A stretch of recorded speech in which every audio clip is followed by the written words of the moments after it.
Margaret Alice Lili de Windt, known as the Ranee of Sarawak, was an extraordinary figure in the history of Sarawak, a region on the island of Borneo. She was born on September 9, 1849 in London, England, into a prominent family of Dutch and French descent. Her father, the Honourable Joseph Windt, was a British officer of some repute.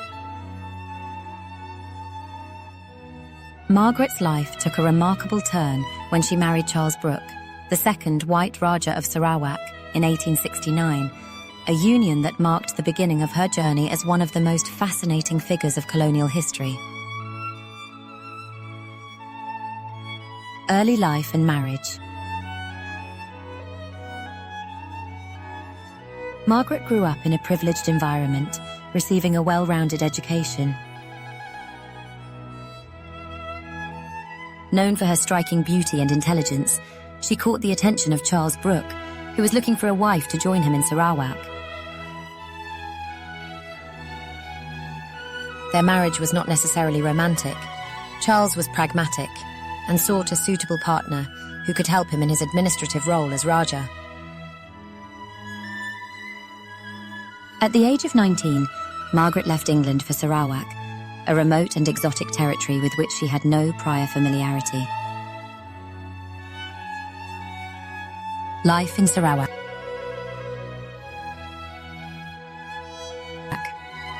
Arriving in Sarawak, Margaret faced numerous challenges. Sarawak, under the rule of the White Rajahs, was a unique political entity, a British protectorate governed as a personal fiefdom.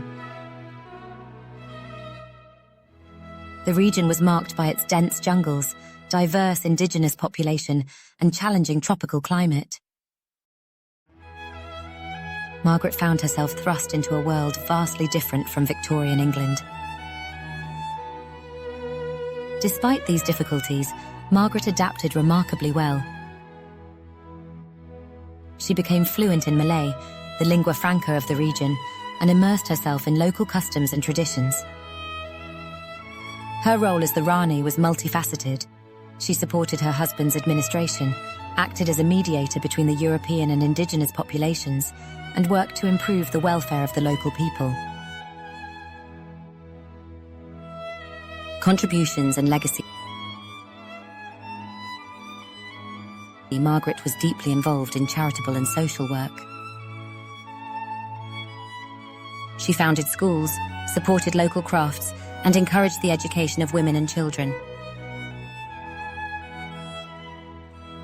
She worked tirelessly to bridge cultural divides, earning the respect of Sarawak's indigenous and Malay populations. Her efforts in promoting local arts and culture were particularly noteworthy. She documented the traditions, rituals, and daily lives of the people, preserving aspects of Sarawak's heritage that might otherwise have been lost. Literary achievement. Margaret was also a prolific writer.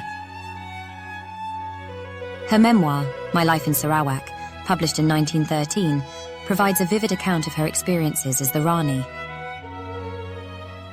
The book offers a fascinating glimpse into colonial life, the challenges of ruling a multicultural society, as well as her personal struggles and triumphs.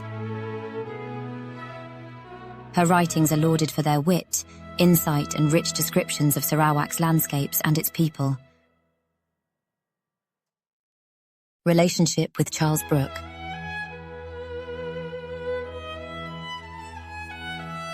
The marriage between Margaret and Charles was not without its tensions. Charles was often described as aloof and authoritarian, which contrasted with Margaret's more sociable and empathetic nature. Nevertheless, their partnership endured, and Margaret's influence was instrumental in humanizing the Rajah's governance and fostering goodwill among the local population. Later years and death.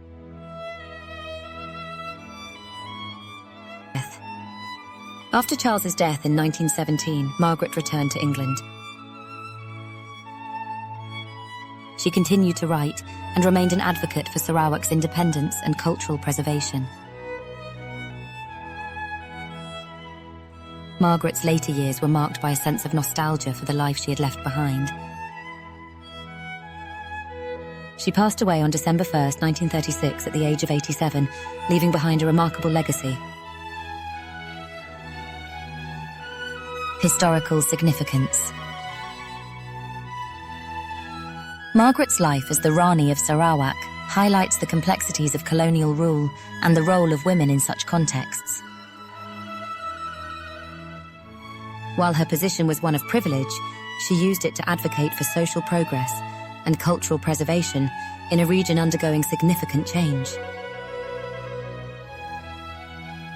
Today, Margaret is remembered not only as the consort of a colonial ruler, but as a woman of intelligence, resilience, and compassion who left an indelible mark on Sarawak's history.